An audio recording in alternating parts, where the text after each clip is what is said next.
Setelah masa kemerdekaan Indonesia hingga zaman Orde Baru atau zaman kekuasaan Presiden Soeharto, terjadi beberapa kali pergantian kurikulum, diantaranya Rencana Pelajaran 1947, Rencana Pelajaran Terurai 1952, Kurikulum Rencana Pendidikan 1964, Kurikulum 1968, dan Kurikulum 1973. Perubahan tersebut merupakan konsekuensi logis dari terjadinya perubahan sistem politik, sosial budaya, ekonomi, dan iptek dalam masyarakat berbangsa dan bernegara. Kali ini kita akan membahas sedikit tentang kurikulum tahun 1973. Apa itu kurikulum 1973?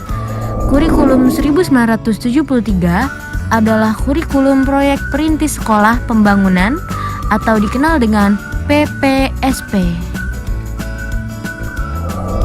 Pada tahun 1973, pemerintah mengadakan PPSP, yaitu Proyek Perintis Sekolah Pembangunan di seluruh IKIP negeri di Indonesia sebagai sekolah laboratorium.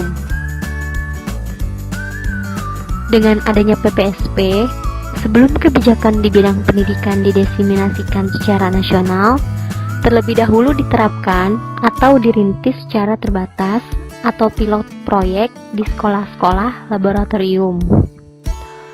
Oleh karena itu, kemudian dikembangkan kurikulum PPSP 1973. Menurut Sudijarto 1975, rasionalnya untuk meningkatkan mutu pendidikan, proses belajar mengajar perlu menerapkan sistem belajar tuntas dan maju berkelanjutan melalui sistem modul.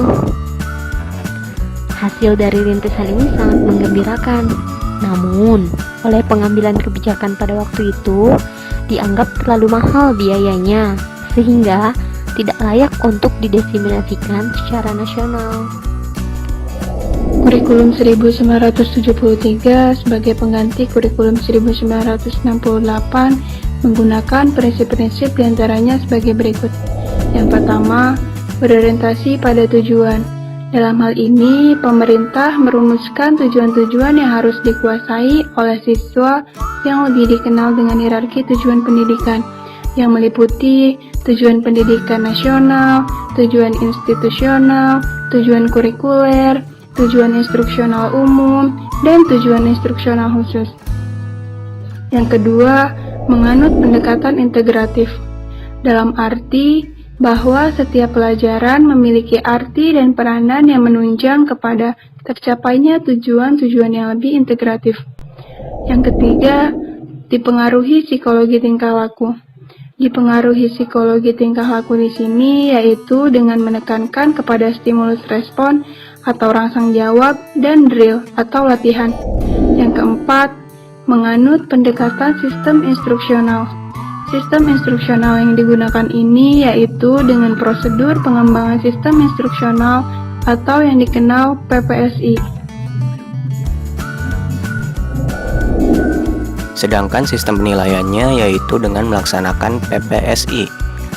Penilaiannya diberikan pada setiap akhir pelajaran.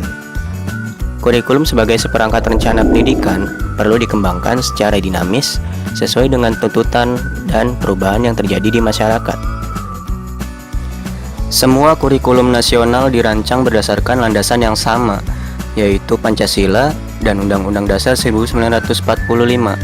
Perbedaannya pada penekanan pokok dari tujuan pendidikan serta pendekatan dalam merealisasikannya. Itulah sedikit penjelasan tentang kurikulum 1973. Kurang lebihnya mohon maaf. Sekian dan terima kasih.